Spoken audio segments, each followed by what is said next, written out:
Hey, welcome back. In this video, we will discuss about the superscript and subscript in HTML. So I will get rid of these and I will just get rid of the text and I will write something like the superscript and subscript in HTML, okay? Or HTML5. All right. So if I go to the browser, as you can see inside of MDN, we have two different tags for subscript and superscript. Okay. So the SUP tag is for the superscript element. Okay.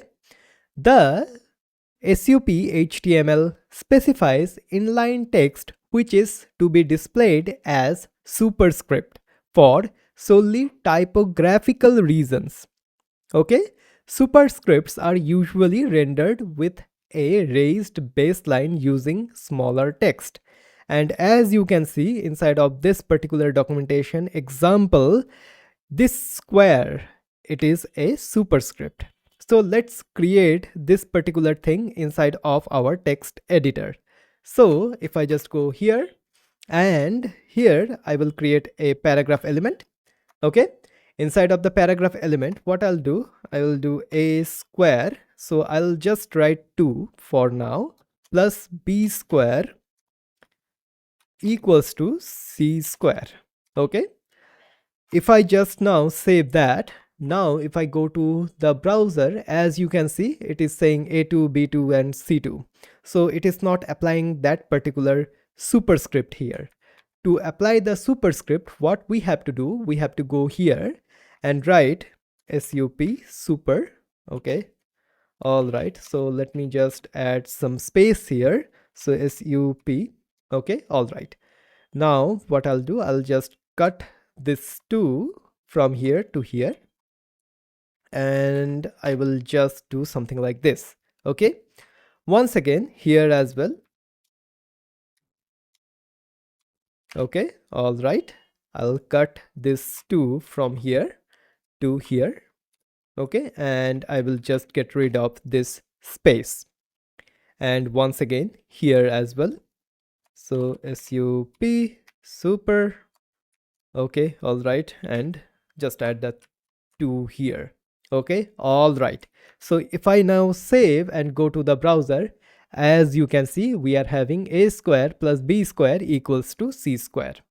Okay, so if you are writing some sort of a mathematical equation, then the knowledge of subscript and superscript will be very handy to you. Okay, all right, so this is how we can create superscript. Now let's go to the MDN documentation for the subscript element. The sub HTML element specifies inline text which should be displayed as subscript for solely typographical reason.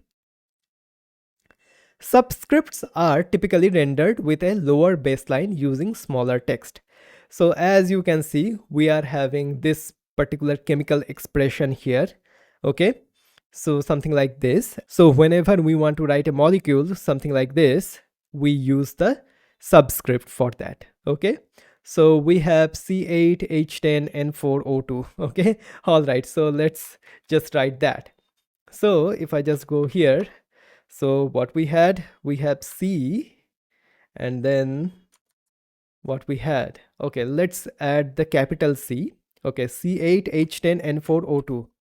So C8 C8H10N4O2. Okay, all right, now as you can see here, okay, I did not save that, so just save and go to the browser. As you can see, this is what it looks like.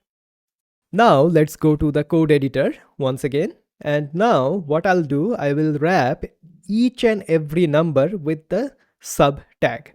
So let's do sub. Okay, and do something like this and just cut this one, paste it down here. Okay, once again I'll do sub. Okay, all right, Okay, all right. Cut it from here, paste it down here. Then once again, sub. All right, so sub. And just cut it down from here, paste it down here. And the last one, the O2. So what we can do, we can add the sub. Okay.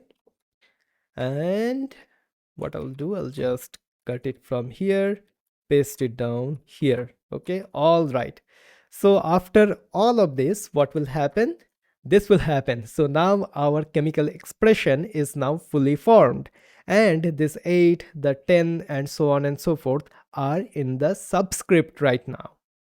So in this way, by using the superscript and the subscript element, you can create some mathematical expressions, or you can create some chemical expressions as well.